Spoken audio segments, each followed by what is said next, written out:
Hello students, it's Vinod Manas with chemistry classes. Our lecture's topic is electrolytic conductance, and after electrolytic conductance we will be doing molar conductance and equivalent conductance. Before proceeding towards electrolytic conductance, we should know that what a conductor is.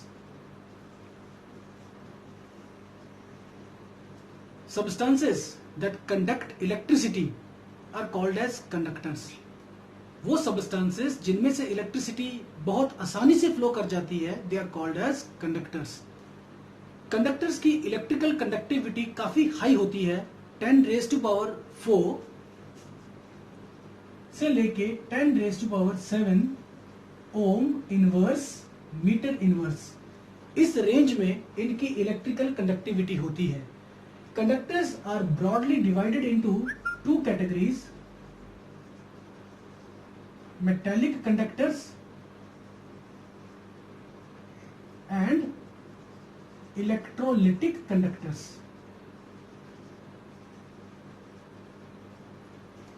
Metallic conductors are the conductors which conduct electricity due to flow of electrons. ये electrons के flow के कारण, flow of electrons के कारण electricity को conduct करते हैं. ये वो कंडक्टर्स हैं जो डिकम्पोज नहीं होते जब इनमें से इलेक्ट्रिसिटी फ्लो करती है. These conductors do not decompose when electricity flows through them, and the examples are all the metals and alloys. Electrolytic conductors, these are the conductors which conduct electricity due to movement of ions. Electrolytic conductors को हम electrolytes भी कहते हैं.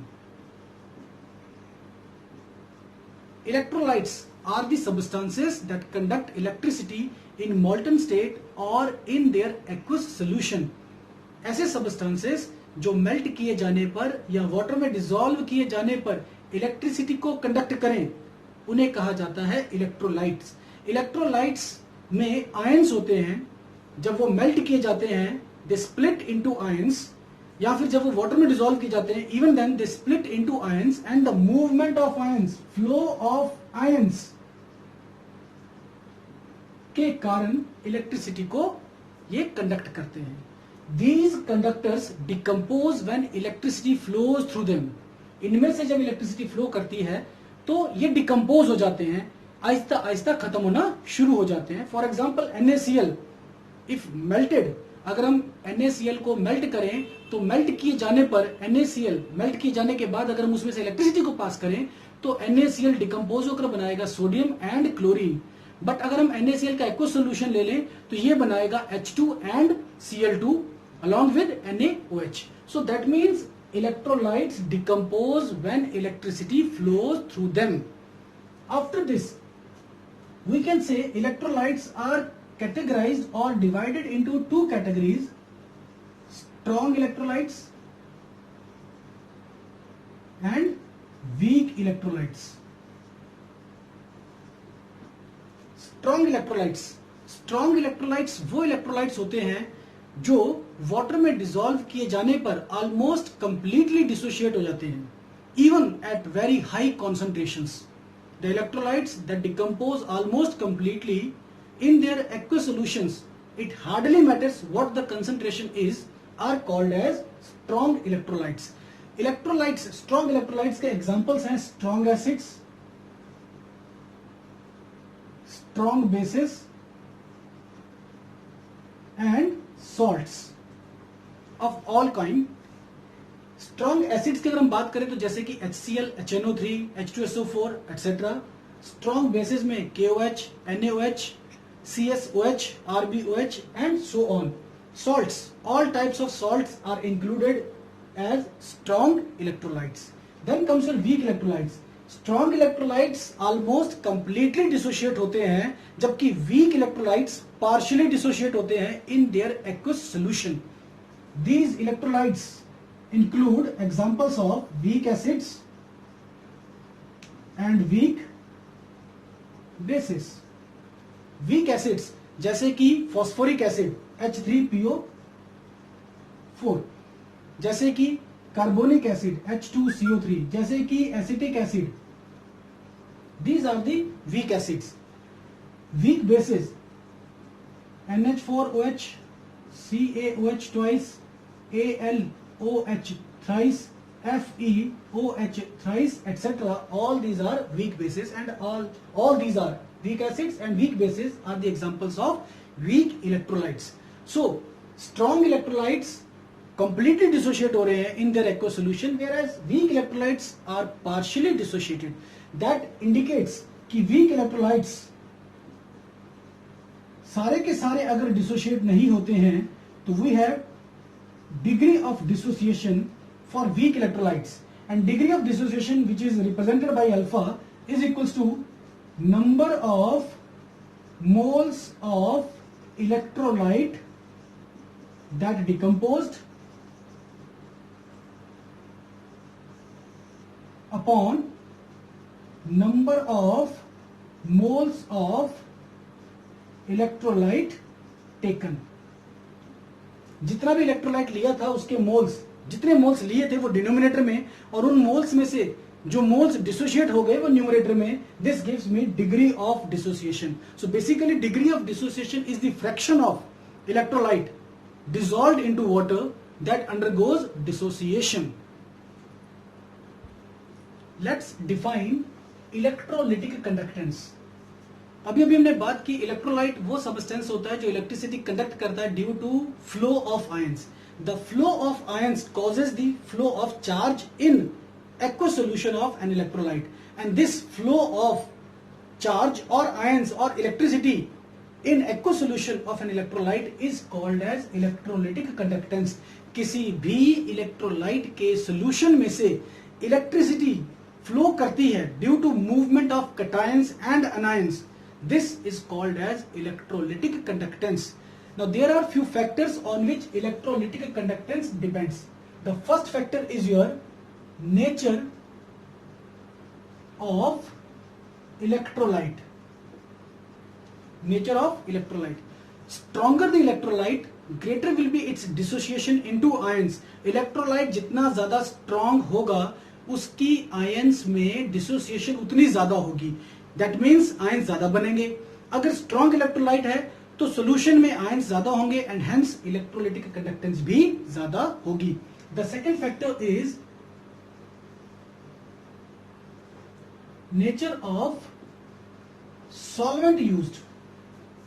अगर solution में जो जिस solution को आप बना रहे हो अगर उसमें सॉल्वेंट की पोलैरिटी ज्यादा है तो इलेक्ट्रोलाइट जो कि खुद नॉर्मली आयोनिक होता है या हाईली पोलर होता है उसकी डिसोसिएशन या आयोनाइजेशन भी हाई होगी. Greater the polarity of solvent, greater is the dissociation or ionization of electrolyte in solution, and hence greater will be electrolytic conductance. The next factor on which electrolytic conductance depend is concentration of solution. अगर solution में electrolyte की amount को increase किया जाएगा तो number of ions in the solution भी increase होंगे and hence electrolytic conductance भी इंक्रीज होगी. इसका मतलब ये कि अगर मेरे पास कोई बीकर है और उसमें मैं वाटर लेता हूं और वाटर में इलेक्ट्रोलाइट को ऐड करना शुरू करता हूं तो जैसे जैसे हम इलेक्ट्रोलाइट ऐड करते जाएंगे जो सॉल्यूशन बन रहे हैं उनकी इलेक्ट्रोलिटिक कंडक्टेंस भी बढ़ती जाएगी. बट ऐसा नहीं है कि ये बढ़ती ही जाएगी हमेशा. It will attain a maximum value, उसके बाद ये कम होना शुरू हो जाएगी.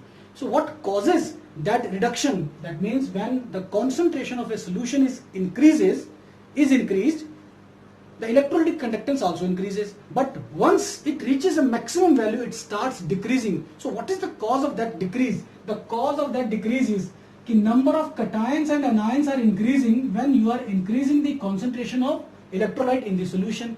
जब number of cation anions solution में इंक्रीज हो जाएंगे तो इनके बीच में जो इंटर आयोनिक अट्रैक्शन है कटायन की अनायन के लिए, अनायन की कटायन के लिए अट्रैक्शन भी बढ़ेगी क्योंकि नंबर ऑफ आयंस ज्यादा हैं. जब नंबर ऑफ आयंस ज्यादा है तो अट्रैक्शन ज्यादा होगी, अट्रैक्शन ज्यादा होगी तो किसी भी कटायन की, let me suppose this cation wants to move towards some side, चाहे लेफ्ट या राइट, तो ये जो इसके चारों तरफ फैले हुए अनायंस हैं they will restrict it's movement.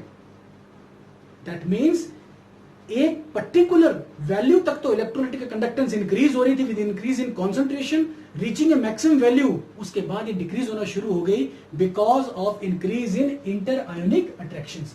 The next factor on which electrolytic conductance depend is your temperature. With increase in temperature electrolytic conductance increases. जैसे जैसे हम टेम्परेचर बढ़ाते जाएंगे इलेक्ट्रोलाइटिक कंडक्टेंस बढ़ेगी। क्यों बढ़ेगी? क्योंकि जैसे जैसे हम टेम्परेचर बढ़ा रहे हैं आयंस की, कैटायंस एंड अनायंस की काइनेटिक एनर्जी, जो एवरेज काइनेटिक एनर्जी है वो बढ़ रही है, and due to increase in their kinetic energy values their movement will increase and hence electrolytic conductance will also increase. The next factor on which electrolytic conductance depend is your solvation, or I can say hydration of ions. Solvation or hydration of ions. That means कि अगर मैंने let me suppose water में मैंने add किया NaCl, तो जैसे ही water में मैंने NaCl सोडियम क्लोराइड को ऐड किया, it splits into Na positive and Cl negative. ये तो Na पॉजिटिव और Cl नेगेटिव में स्प्लिट हो गया, but Na positive will be attracting negative pole of the water molecule, and Cl negative will be attracting positive pole of the water molecules. All of us know that water is polar by nature. That means water molecule का एक and slightly positively charged होता है और दूसरा and slightly negatively charged होता है। तो जैसे ही NaCl को आपने वाटर में डाला वो स्प्लिट हो जाता है into Na positive and Cl negative. NaCl का positive part cation Na positive attract करता है वाटर मॉलिक्यूल्स के नेगेटिव एंड को। दैट मीन्स अगर ये आपका कोई भी कैटायन है तो वाटर मॉलिक्यूल, जिसको कि मैं इस तरीके से रिप्रेजेंट कर रहा हूं, this is for O and this is for your hydrogen, ये दोनों आपके हाइड्रोजन है जबकि ये O है, तो हम देखेंगे कि negative end of the water molecules will start surrounding cation. That means the cation is getting hydrated, and in case of anion the positive end of water molecules will start surrounding कुछ ऐसे, and so on. So what I'm trying to say, अगर cation या अनायन की hydration ज्यादा होगी, मतलब cation या अनायन के चारों तरफ वाटर मॉलिक्यूल्स अगर ज्यादा हो जाएंगे तो कटायन अनायन की मूवमेंट कम हो जाएगी। क्यों कम हो जाएगी? क्योंकि कटायन के चारों तरफ जब बहुत सारे वाटर मॉलिक्यूल्स हैं तो वो अकेला मूव नहीं करेगा, वो उन सभी वाटर मॉलिक्यूल्स का वजन लेकर, बोझ लेकर मूव करने की कोशिश करेगा। And it is very much obvious कि जब ज्यादा वजन होगा तो मूवमेंट स्लो हो जाएगी। So cation anions will slow down their movement when they are getting hydrated more and more. अगर वाटर है तो हम कहते हैं हाइड्रेशन, और अगर कोई और सॉल्वेंट है जैसे कि इथाइल अल्कोहल तो हम कहेंगे solvation. The next and the last factor on which electrolytic conductance depend is viscosity. Greater the viscosity of solvent की viscosity of solvent in which electrolyte is being added or dissolved. अगर solvent की viscosity काफी high है तो definitely ions की movement बहुत slow हो जाएगी and hence electrolytic conductance decrease होगी. So with increase in the viscosity of solvent, electrolytic conductance decreases. So before starting for the molar conductance, that what molar conductance is, we should know few terms जैसे कि resistance of a conductor, the opposition or obstruction given by a conductor to the flow of electricity through it is called as resistance. कोई भी conductor अपने अंदर से electricity के flow को जो रुकावट देता है, जो रुकावट पैदा करता है, उसी को कहा जाता है उस कंडक्टर का रेजिस्टेंस, जिसको हम कैपिटल R से रिप्रेजेंट करते हैं। The resistance has the unit ohms. The symbol for ohm is this. Resistance of a conductor depends upon the length of the conductor directly and area of cross section inversely. So resistance of a conductor is directly proportional to its length and inversely proportional to area of cross section. अगर मैं proportionality का sign remove करूं with a constant rho, so I am having the formula R is equals to rho into L by A. If length of the conductor is 1 centimeter and area of cross section is 1 centimeter square, because we are going to deal with the solutions, so we will not be talk in terms of meter. I am going to talk in terms of centimeter क्योंकि हम लेंगे solutions which are taken in beakers. So if the length of conductor is 1 centimeter and area of cross section is 1 centimeter square, R is equals to rho. This rho is resistivity. Resistivity or specific resistance. Resistivity of a conductor is the resistance offered by conductor when the length of conductor is 1 centimeter and its area of cross section is 1 centimeter square. Or we can say resistivity is the resistance of a conductor when its volume is 1 centimeter cube. Then comes your conductance. Conductance जिसको हम capital C से represent करते हैं. It is the ease with which electricity flows through a conductor. किसी भी metallic conductor से या electrolytic conductor से इलेक्ट्रिसिटी जिस आसानी से फ्लो कर रही है, that is called its conductance. So C is reciprocal of resistance. C is the reciprocal of resistance. That means the units for C are going to be ohms inverse or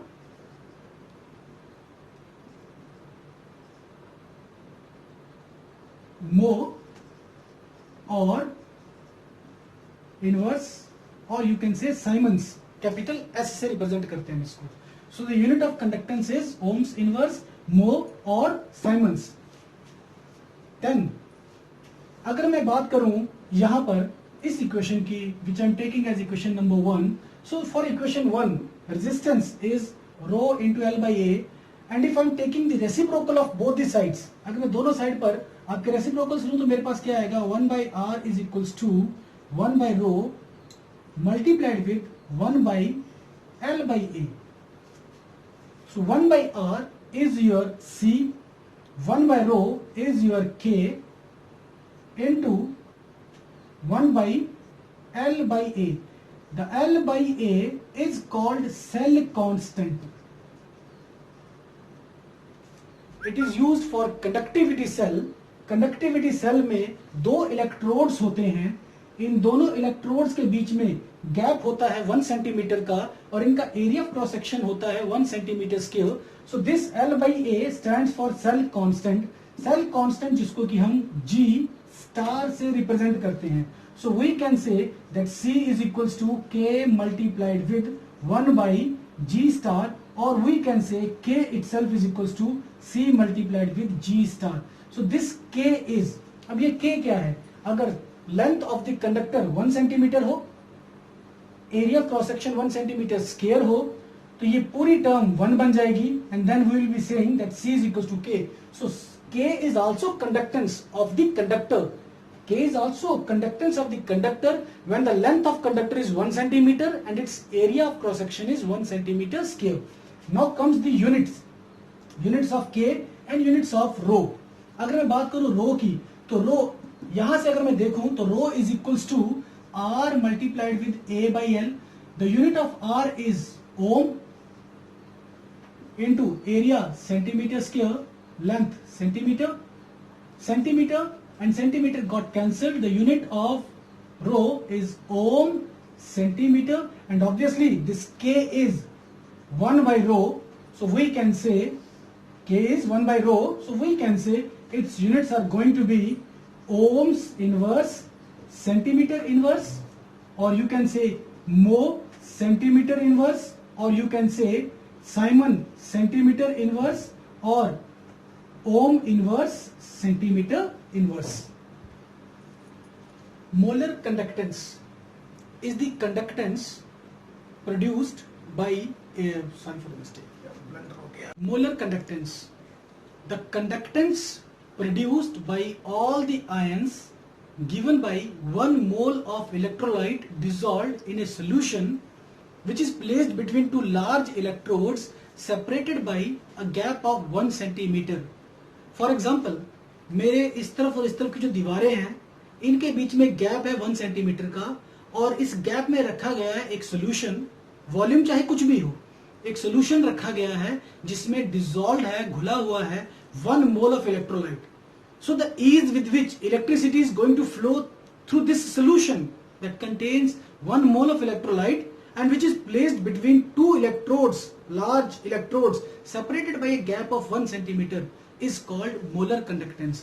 Molar conductance के लिए symbol है lambda m. Lambda m molar conductance is equals to specific conductance K if volume containing 1 mole of electrolyte is 1 centimeter cube. हमने पढ़ा है कि 1 centimeter cube of electrolyte solution की जो भी conductance होती है that is called specific conductance या conductivity K. और अभी मैं कह रहा हूं कि 1 centimeter cube में घुला है 1 mole of electrolyte, तो जो भी conductance होगी that will be called as lambda m. So lambda m is equals to K if volume is 1 centimeter cube. Similarly, lambda m is equals to K into 2 if volume is 2 centimeter cube. Lambda m will be K into 3 if volume is going to 3 centimeter cube. And lambda m will be K into V if volume is V centimeter cube. So if the volume is V centimeter cube, volume of solution का volume that is containing 1 mole of electrolyte, अगर वो V centimeter cube है, तो lambda m will be K into V. So V is the volume containing 1 mole of electrolyte. Let me suppose molarity of solution, ये जो भी solution यहाँ बना हुआ है इसकी molarity है m. तो हम कह सकते हैं 1 liter of solution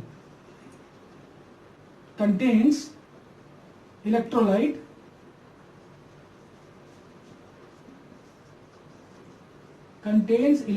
equals to m moles.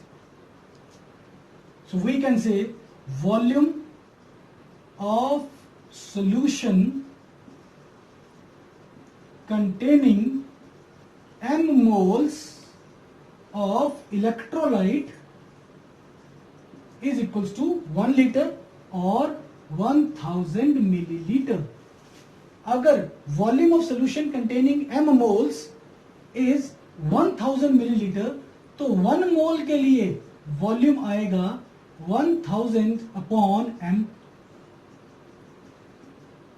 For m moles, if volume is 1000 milliliter, तो 1 mole of electrolyte जिस वॉल्यूम में घुला है वो है 1000 upon m, but this is your V, so we can say 1000 upon m is equals to V.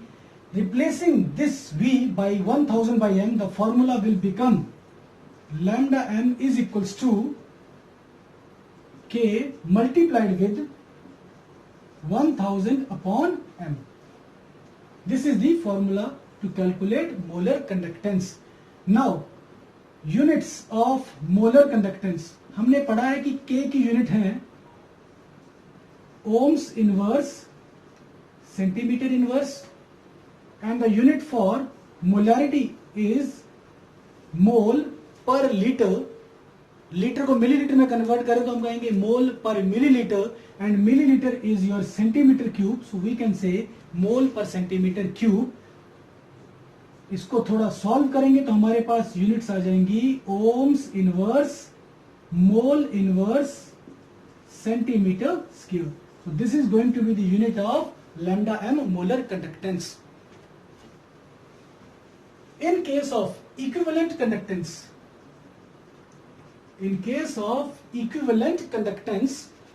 I am going to replace only mole with gram equivalent, else everything is same. So lambda m की जगह मैं लिखूंगा lambda eq. मतलब अगर इसी solution में जो कि दो बड़े बड़े इलेक्ट्रोड्स के बीच में रखा हुआ है, अगर इसी सोल्यूशन में 1 gram equivalent of electrolyte dissolve हो रखा है, तो उस समय इस सोल्यूशन की जो कंडक्टेंस होगी that will be called as equivalent conductance. And I am going to replace mole with gram equivalent. So my formula will ultimately become, everything will be changed, and my formula will be lambda eq is equals to k into v, and ultimately it's going to be lambda eq is equals to k into 1000 upon normality, the units are going to be, जैसे इसके units निकाली है ऐसे ही इसके units भी निकालोगे तो वो आ जाएगी ohms inverse gram equivalent inverse centimetre square. Thanks for watching the video.